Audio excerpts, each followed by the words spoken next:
Ron, thanks for coming on the show. How are you tonight? Probably a little more than semi now.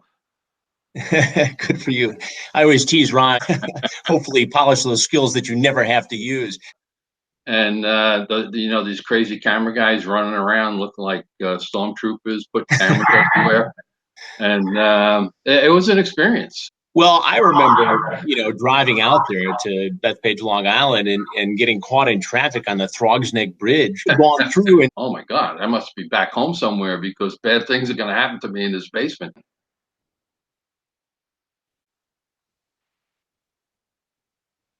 we sort of hoped for the best and took as many precautions as we could. Yeah. Now, Ron started doing work with me on the Predator investigations. What was different about the Predator investigations from all the other television security you provided over the years? Well, when these people are coming in and they're doing something bad, and there's going to be consequences to it that are pretty immediate. So you always worry about what their response is going to be. Let's move to the suburban Washington, D.C., Virginia investigation. When the cameras came out, he actually lunged, and on camera, it looks like he lunged at me, and you got in there. Describe that moment for you. Well, I think he was lunging past you because the camera was over your shoulder, and I think that's what he was trying to get to. How concerned were you when that happened? I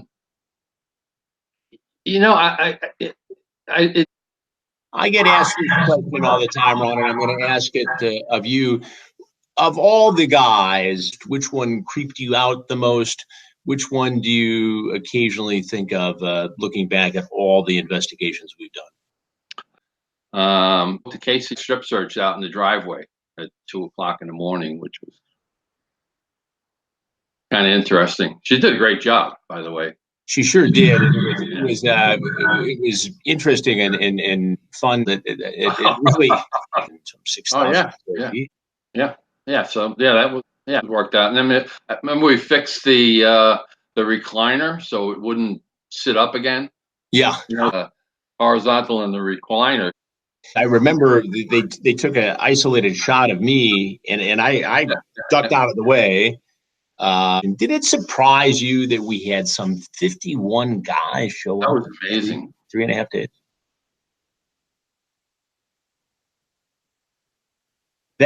That was a record for us.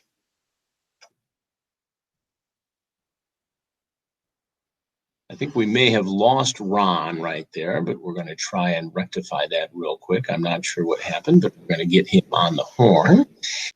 Really see how this plays out. It's about 3 minutes and it's very gripping. Do that.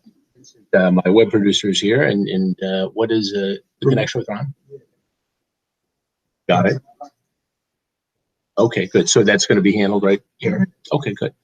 All right, very good. So Ron's going to be back with us in a moment. So we are working to reconnect Ron Knight as we speak from Southwest Florida, where he's living, and I think we have him now. Ron, are you there? I can hear you. Okay, oh, there you are. There you are. So I was just talking. I mentioned there. I'm getting a warning battery light, Vincent, on the laptop here.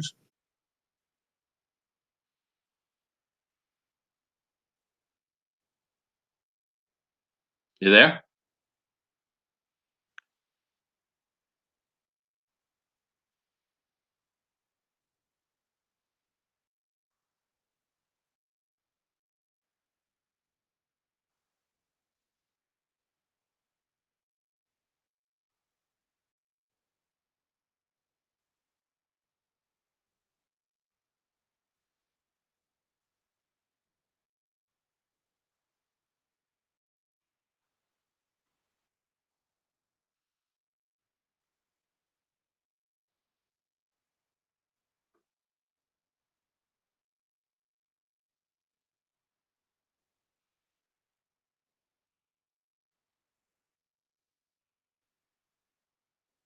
Okay. I can see you now. That's pretty funny. That was great. Yeah. Do you get recognized at all? My 15 seconds. Yeah. Do you ever get recognized at all out and about from the show? No. But I remember one time that I did get recognized. You and I were together in Houston at Sweet 16, and they said, "Oh, you're that Predator guy." Yeah, he's the man that makes it happen. Yeah, exactly. Oh, While yeah. while we were getting the connection back up, I was telling our viewers and listeners about the time that you and I both almost got our tails kicked. Yeah, I remember how many times that guy hit me. Oh, yeah, exactly. That was great. Well, um, was it strange for you to come out of retirement and get back into it? Um, no, not really. It's like you learn how to ride a bike. We did so many of them. Uh, we must have had what 250 subjects walk into the various houses. It's about 300 and Yeah, 300 close to 350, I think. 250, 300. 250.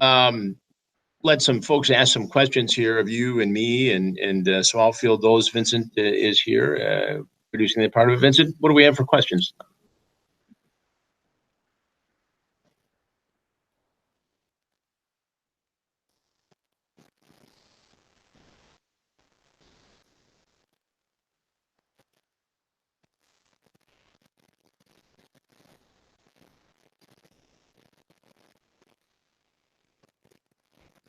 One of our viewers asks how it was for you when you literally had one hand on your pistol just to make sure that nothing went down, and then you've got the decoy in between you and the front door, and I'm kind of coming around the corner trying to figure out, when is it the right time to say, okay, look, come in here, or you take the risk on having him run and not having that moment. Yeah, I remember that. What's your biggest fear in a situation like that when you got a guy? What's going through your mind?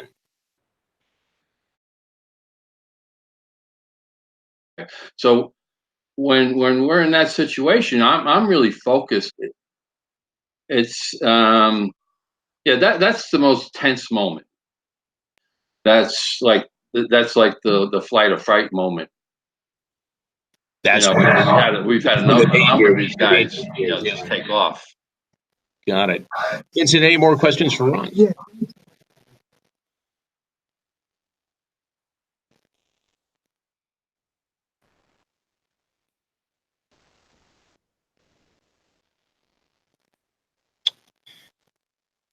Was there a time, and I'm trying to remember, two guys or three guys showing up at the same time? Do you remember anything like that? Yeah, I think we had a couple where the second guy kind of like snuck up on us and came right to the front door and started knocking on the door. Which, Yeah, that was in Flagler Beach, and I remember we had a discussion about that because it seemed like there were guys that we could probably handle. As when he's done with us here, we are so in trouble, and I'm cleaning up the language a little bit, but yeah, paraphrasing a little bit. Yeah, exactly. Vincent, anything else?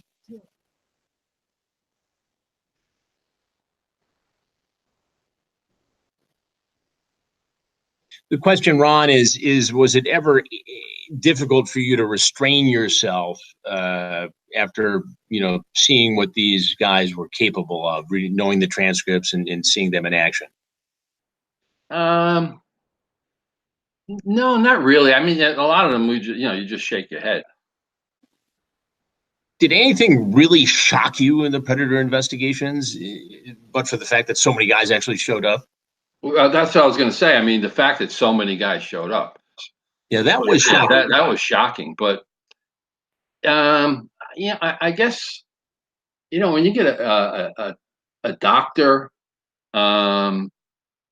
shows up in a situation where he thinks he's going to meet a 13-year-old girl, it just boggles the mind. Like what's going on in people's heads. And then like 90% of these guys could be the guy next door. Well, they don't stick out of a crowd. I mean, I get asked all the time, as what do these guys have in common? And I said, they don't stick out of a crowd. It could be the guy standing next to you at the grocery store, the dry cleaners on a Saturday morning. I remember specifically, and I think this is where you're going with it, the case of Maurice Wolin. Yeah, that's the doctor that I was talking about. Right, exactly. He was a medical doctor as well, wasn't he?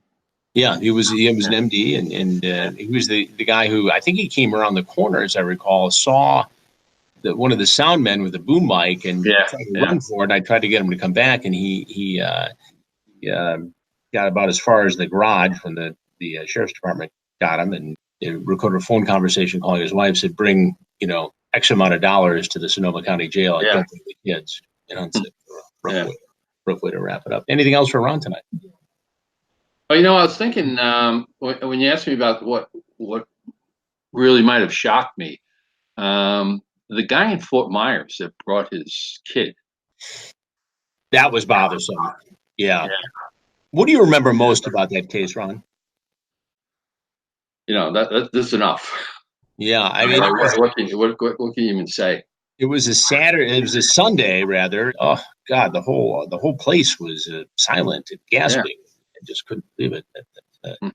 That was a tough case.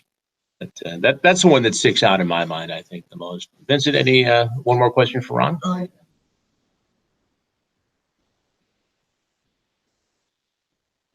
The question, Ron, and I'll pose it to you first from one of our viewers, is does this work ever impact your mental health, seeing all this stuff? No. You want to think about that? Or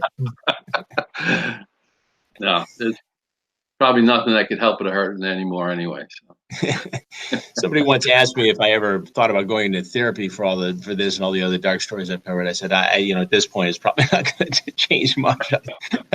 I've developed the way I am. Well, Ron Knight, thank you for being with us tonight. I see it's getting a little dark there. As we move along and we try to make more complicated broadcasts on the YouTube channel, we face different technological challenges, and we get through them. And Yeah, I could have turned the light on.